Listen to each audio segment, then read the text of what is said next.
Hey everyone, welcome to another edition of Thunder and Lightning. I am your host Dan, and with me tonight is from Talking Giants fame, JomBoy Media fame, a personal good friend of mine, Justin Penik, is here to recap the greatest practice of all time that happened today at the joint practice between the New York Football Giants and the Detroit Lions. Justin, thanks for coming on for a few minutes, talk about practice and whatever else you want to talk about with the New York Football Giants. And I might have a surprise for you later on, depending on if he flakes or not. But Justin, what's up, bud? Oh no. Michael Strahan is going to come on the show. Yes. Hi, my friend Danny Behan. It's great to see you. Yes, some are calling this the greatest training camp practice to ever happen in the history of the New York Football Giants. And no, not even obviously an exaggeration, but dude, if there's one thing that there's been a couple reminders today of how awesome football is, competitive football, physical football. It was a great reminder of like why we love the sport, but also it was a great reminder of you see the hype that's going around, and I don't think any of this hype and this excitement means that the Giants are going to go out there and win 12 games now, but I think it's just good to have excitement. It's good to have optimism in this fan base and warranted optimism. Like the Giants looked good against a good football team in the Detroit Lions, which spoiler alert, like I kind of have the Lions winning the NFC this year. I really think they can do that with how good they are, and especially how good the Giants defense looked against their offensive line. Like for one day, you see how nice it is to have optimism, and you see how these fans they're desperate to rally around this football team. So, for one day, man, we're getting some good stuff. So it all started with our fearless leader and quarterback Daniel Jones after what I've heard, what you said earlier today, was getting the ball batted out of his hands and throwing a drill, and Coach Dayball losing his shit over it. Then the next play, Van Von gets ran over, and you saw the scrum a little going, and then you see number 8 in a red jersey just scurry over there and pushing another Detroit Lion. And that's when you and me both love the Super Bowl movie, Super Bowl show. I'm drawing a blank on the name. America's Game. There we go. America's Game, where Michael Strahan goes when Eli was talking back about Tiki Barber. And I just can't help to think of that Michael Strahan clip. And it's like our little boy just got a little whiskers on his chin. And I think that might be our Daniel Jones moment, because it's been 6 years and we have never seen Daniel have any sort of emotion in public. I'm sure he's had plenty of emotion inside the locker room and everything else like that. Everybody talks about how he's a good leader inside. So us, the fan base, he is a lightning rod, obviously, for better or worse. He is a lightning rod for the New York Giants and the whole NFL. And for the NFL fans and us to see Daniel Jones just to stick up for his teammates was like, holy shit moment. And it was just like, okay, we might get something here, because it's like, if you're seeing your quarterback do it, defending his guys, you're like, okay. It's usually the other way around, and it's just like, okay, something might be different. And I think you could test for this. I think everybody got the jolt of seeing Daniel Jones to get that. And I think the defense also saw that, and it was just like, okay, we might have something here, because like you mentioned earlier, last year's training camp was obviously like a cupcake training camp. And you mentioned before, they looked good before going into Detroit, and just got flat out embarrassed. I remember all your live tweets. I remember the beat writers' tweets. It was just like, this is going to be a day we're all going to want to forget. And then fast forward 365 days later, it was the complete opposite. You see Daniel Jones airing it out. We'll get into that later. Airing it out to neighbors, Hyatt, and he looked comfortable today for like pretty much the first time at camp, right? Would you say that it was his best day? Yeah, I would say throwing to all 3 levels of the field, short, intermediate, and deep, where to start camp, they were like, oh, well, we're airing it out. And that was like the main emphasis of all the reporters that we brought on. And we would ask them, what's your main takeaway from camp? Well, they're trying to throw it deep. And then the last couple days, almost since they've put on the pads, it slowed down. So I had the thought on Saturday when we had the Sunday, the last live stream that we had, where they basically had that walkthrough practice. And I was like, all right, well, what is it going to look like against another team? Are they going to want to go back to throwing it deep? Or what's the plan of attack here? And the main difference between the start of camp and then today against the Lions is that, yeah, they were throwing it down the field and they were testing it in 7-on-7, 11-on-11, but Jones was completing them.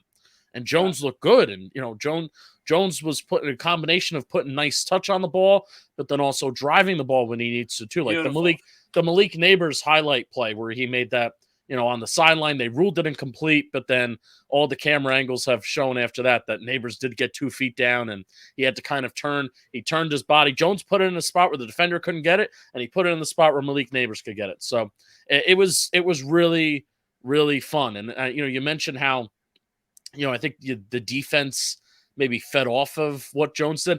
I don't think the defense saw the fight, but it was really cool to see like Brian Burns' reaction. Yeah, that was the hilarious. practice. After the practice, he got jiggy with it, is what he's exactly like, said. Jones started that. Well, let's not have him in that. But I think you could see the ripple effect of once these guys kind of found out that that was DJ that started that shit, and it's like, oh, all right, well, let's not have our quarterback fighting, but. Damn, it's pretty cool that the quarterback was fighting. So, and dude, you brought up such a great point of the dichotomy between, Michael Strahan. He literally said that line in America's Game. It's like watching him getting the whiskers on the chin. He literally said that line in America's Game. And man, how funny will it be? This Giants franchise has seemed to live itself out in a movie sometimes. And how funny would that be if we're looking back at that moment and comparing it back to Eli in 2007, talking about Barber, or even Eli in 2011 saying that he's an elite quarterback. So, and I think it's really just like funny the amount of crow we would all have to eat if he just somehow figures it out. Oh yeah, man. Yeah, man. From you to me and like literally everybody on X and like family members of both of ours and just friends. It's just like, all right, we get Daniel's not that guy, but we've seen glimpses of him being that guy. And it's just that the little flicker of hope today. So what do you expect for tomorrow's practice? You and Bobby did a great job with the live stream today on saying how I don't expect them to have another day of like fighting. It's more of the, all right, we got it out of the way today. Let's just get down to business tomorrow. Let's just keep on working on our crafts on both sides. And then Thursday, it's going to be showtime for the backups and the third string guys. So like, what do you expect for tomorrow? It's pretty much the same 7-on-7, 11-on-11. Did they do individuals together? Or... Yeah, they did O-line. They did O-line, D-line 1v1. I didn't really get a chance to see if wide receiver DBs. No, because they were doing 7-on-7 while the O-line D-line were going 1v1. So we didn't see any wide receiver DB 1v1s, even though that would have been pretty cool to see. Maybe they'll do that tomorrow. Okay. But what I'm expecting for tomorrow, I'm expecting the Lions to come out with the chip on their shoulder. Yeah, I'm expecting that too. Because even some of the Giants players were talking smack in the media. Even Drew Phillips, I think, was like talking smack on like Amon-Ra St. Brown about, I'd be embarrassed too if I got beat by a rookie. And I'm like, geez, sure, all right, Drew Phillips. So there's, and I guarantee, in the team meetings tonight and after practice, Dan Campbell's kind of being like, listen, fellas, they're talking, man. They think they got the best of you. And the Lions did have some big, they had some big offensive plays. But that was my next thing, because that's a huge concern. The Giants backups, though, I think they kind of dominated. Like they kind of dominated the Lions offense. Who's their not Sudfeld? Is it Sudfeld? They have a really bad backup quarterback. Like outside of Jared Goff. If Jared Goff goes down, they're kind of in trouble. Hendon Hooker's also not very good either. I forgot Hendon Hooker's on that team. Yeah. Remember how much Brian Dable supposedly loved him? Yeah. But yeah, I'm expecting the Lions to come out there with a chip on their shoulder. So then it's the question of, well, then how do the Giants respond? Are they going to get too cocky? Are they going to think that, oh, well, we own these guys? And it's like, oh, no, you don't. The Lions are still a talented team. The Giants going to let their foot off their gas? Is it going to result in more fights? I think there's going to be some push. There's going to be some chippiness, but I'm just hoping it doesn't result in these full-fledged scale fights. I also hope that they come out with full pads. They were in full pads today, because when you start taking equipment off and you're still asking guys to hit and make contact with each other, you can get in trouble. So they have Wednesday off, so I hope that they go back-to-back days in full pads, and don't let your foot off the gas, because the Lions are going to be coming out there looking to get their revenge. 100%. So how is the defense overall looking? I know the secondary still kind of looks rough, but how is Brian Burns? How is Kayvon? Obviously, Dexy, who's going to be filling up the tackle too, and then the secondary is just full of question marks. Like, let's talk about that for real quick. Like, you watched every single moment of every single practice so far. Who do you think is going to pop up?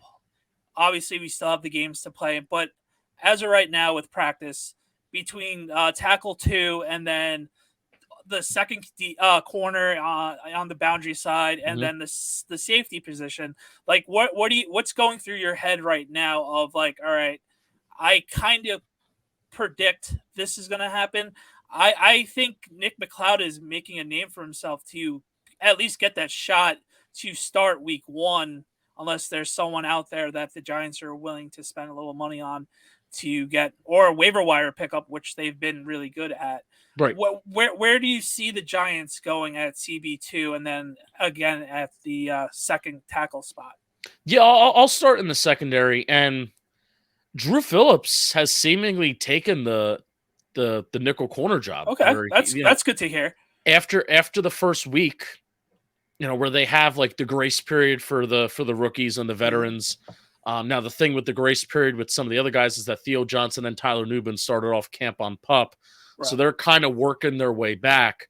But Phillips, after the first week or first couple practices or so, he was the backup slot corner, and then McLeod was the starting slot corner. Since then, and since the pads have come on, Phillips has taken the majority of the starting slot corner reps, and then obviously so that's that spot, and then you also have Nick McCloud, who's a jack of all trades, kind of master of none guy that could fill on the outside or also in the slot as well. And you've even seen like 4 DBs on the field at one time at certain times when Shane Bowen wants to go light, and like I've even seen Nick McCloud line up in a 2-point stance next to Bobby Okereke, like at times, which is strange, but it also.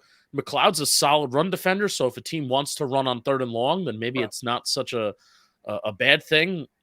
So Cordell Flott's the main question mark. Where yes, I was gonna get to him. He is the weak point of the secondary right now, where he is just consistently, whether it's playing the Giants and Giants offense, or the Lions say like Jameson Williams just cooked him today, man. He cooked him, and Williams is fast, but I don't think Jameson Williams is awesome. Right, he's not what he was at Alabama yet. No. And apparently, according to the Lions fans, he's improving, blah, blah. But still, I mean, he's not just getting beat, he's getting cooked really bad. Right. So I'm of the belief that the Giants will eventually, sometime during camp, probably move McCloud to the outside, to the boundary, with Drew Phillips in the slot. Or if they don't want to do that, I really don't think they're going to go in with Flott as the starting corner. I am of the theory. I have the theory that the starting number 2 corner on the opposite side of Deonte Banks is not on the roster right now, but he is on another roster right now. Makes sense. So we're going to wait till the 53-man cutdown day. Rosters go from 90 to 53, and then similar what we did with Fabian Moreau, similar what we did with Nick McCloud, and then even Isaac Yadam back in like 2020. I think that's exactly what the Giants are gonna wind up doing. They're higher in the waiver wire order, like they were. That they're number 6 on the waiver. Yeah, like they were in 2022, and you saw all the good moves that they made. Penik is still here as a starter. Hodgins is still here. Henry Mondeau was like a starter for a year. So Yeah, man, I think that's the plan. It's not a great plan, but I think that's got to be the plan because Flott's just too much of a liability. And defensive tackle, too. That's been a fascinating spot to watch develop because I think a lot of their base defense, it's going to be Nacho's going to be the main guy and the main feature, but Ryder Anderson has gotten like the second most first team snaps. My guy Ryder Anderson, I yell his name every day. Yeah, he will make the team. I will be yelling it for a fourth straight year at next year's training camp. And Jordan Phillips, the guy from Buffalo, that he has almost a 10-sack season on his resume back in Buffalo. I kind of penciled him in as like, all right, you're going to be the second defensive tackle because you have some pass rushing upside and you've done some good stuff. He's on like the third team. Wow. I don't think Jordan Phillips is making the team where you have Elijah Chapman, Timmy Horn, like a UFL signing, and then Elijah Chapman, a small undrafted free agent that that was a part of this year's class, all getting reps over Jordan Phillips. So I don't know how many they're going to keep. And then Jordan Riley is the backup to Dexter Lawrence. I don't think he's going to really fit into what they're doing at D tackle 2 next to Dex because Jordan Riley is the backup nose tackle. So when Dex is off the field, Jordan Riley will come on as the nose tackle. So that's how that's kind of shaken out right now. All right, and that's going to be interesting to see on Thursday night, especially the combinations, because obviously we're not going to be seeing Dexter a lot during training camp at all. So it's going to be huge to see who's going to step up to take that number 2 role at tackle. So I'm excited about that. Before we go, I want to definitely wrap up with Kayvon and Brian Burns on the defensive side of things with the Batman and Robin. Obviously, we did pay Brian Burns so much money, and he came out to practice today, and he had 2 tackles for a loss today. It just seems 3. Okay, so I didn't see the third one. Okay, I didn't see the tweet. I didn't really post it, but there was 3. Yeah. Okay, so that's huge. So Even I think between the 2 of them, and then hopefully Azeez stays healthy now that he doesn't have to be the starter anymore. Like, how do you think they're going to find a way to rotate or screw Azeez right now? Basically, just have Kayvon to become that player that we hope when we drafted him at number 5. And he's gradually becoming that guy. It's just, can he become that overall player that we were missing from him the last couple of years? Yeah, the sacks were great, but the overall game of him isn't that level that we're all expecting him to be. Right. Do we see him make that complete player jump? Would you expect that? I do. Oh, I hope so. And Danny, the thing that I think is going to help him is that Brian Burns is here.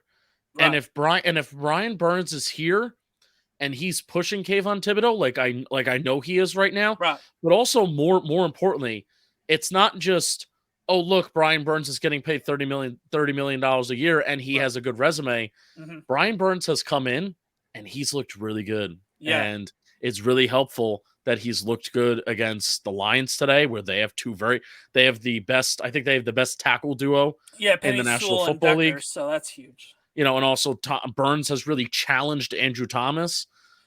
He's made Thomas look silly a couple of times during camp, and it's like, wow, okay, we have never seen Andrew Thomas look crazy in a practice field setting ever. And then the one time he actually didn't look great was either he was hurt or he was badly sick on that Thanksgiving game against the Cowboys. So, but I mean, really, who has been able to push Kayvon Thibodeau? No one. Jihad Ward? Right. Is the veteran of the room, and the couple games Azeez played in 2022 when he came back from the injury, they were all time. That one Commanders game, on the road, that was a special night between Azeez, Kayvon, and Dexter that night. If it wasn't for those 3 guys, we probably we could have easily lost that game. So it's there. I'm starting to get. I'm not getting optimistic too crazily yet, but the excitement is slightly building, especially what happened today. Excuse me, especially what happened today, and Man, when you saw me on Sunday, I was like, okay, let's see what happens. It's gonna be the Lions. You came out for a bad practice today. I know. I rushed out. I'm like, all right, it's gonna be I just wanted to get out there. Yeah. I know it was a walkthrough, and I showed up a little late, but it was still regardless, it was a fun time, even though getting to see the Giants get going and stuff. But yeah, I missed the fun practice by a day, which I knew was gonna happen. But the fact, like I've been saying all along, like I said last night to Nikki, it was, let's see how the Giants prepare against the Detroit Lions. Because let's face it, they are on a completely different tier than us at the moment. Oh yeah, like they have Super Bowl aspirations. Like if they kicked a couple of field goals instead of going for it on 4th down, they could have easily been in the Super Bowl last year. So I'm excited that they held their own. They looked competent, and they didn't back down. And obviously, like we mentioned earlier, was between all the fighting and everything else, like they weren't gonna quit, and that was a great thing. And we knew that last year because they could have easily won 3 games last year, hung it up, and then just call it quits. But they didn't do that. So we know that as a team that they're not going to quit, whether it's good or not. But for the players, obviously it's good. But for us who wanted a better draft pick, was a little hurtful. But I still never forget. We went to the Patriots game last year, and it was just like hilarious. Of like, all right, we're happy that they won, but damn it, there goes the 3rd pick overall. Yeah, a 10-7 victory in the pouring rain. Right. So. Oh my gosh. All right, Justin. So, do you have any little no-name players that we should look out for on Thursday night? No, I mean, like I said, Elijah Chapman is gonna make some fun plays. Okay, Isaiah Chapman. Okay, Timmy Horn, interior defensive lineman. Deontay Johnson is gonna get. I was gonna bring him up because you said that he's been getting a lot of number 2 linebacker role. Yeah. I don't exactly know what's going on with McFadden. He may be like going through a little bit of injury or something, but even regardless of injury or not, I do think Deontay Johnson is challenging Micah McFadden for that interior linebacker too, and I think he's going to continue to get run in the preseason. Okay, because he should. Like Deontay Johnson has only gotten 1st team, 2nd team, and 3rd team reps. They want him to play. Javarius Owens is a safety. Mm-hmm. He's very fun. Mm-hmm. Turbo Miller, Dante Miller. Okay. Yeah, he's been fun naming camp. He's challenging Eric Gray for a roster spot right now. Like I don't think Eric Gray's roster spot is safe on this team. Well, that's big. That's big. He just hasn't looked very good, and Turbo Miller has just looked much better. Like the speed that he has in his 40 translates to actual speed on the field, which is fun. And then even 2 receivers, John Giles is a UDFA, small school UDFA, who, if Tommy DeVito gives him an opportunity to go up and make a contested catch and he puts in the right spot, John Giles can get up there.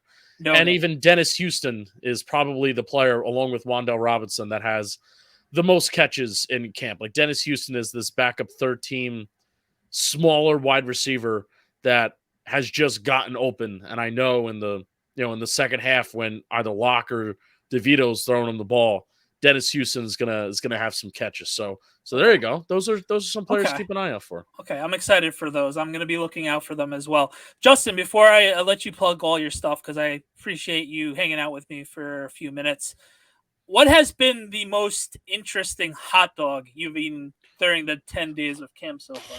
And what's the agita level of the hot dog eating now that it's starting to get worrisome that it's going to be day 11? Yeah, Snacks officially told me that he's concerned for me today. That says a lot. Like what is it called? When a group of people get together, when you're addicted to something, he's having an intervention with you. I almost felt like it was an intervention when I was on the phone with him today.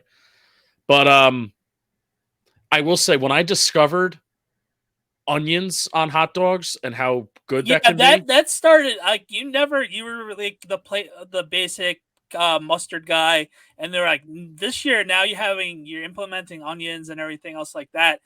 10 o'clock in the morning. I know 9. Well, 9 o'clock. I'm sorry. As a 37-year-old, I just see the agita coming out. Like, I wouldn't be able to do that anymore. I threw up in my mouth a little bit on Sunday after I had it. Okay, that's fun. And Today then, I didn't. Do you have your bottle of Tums by you? No.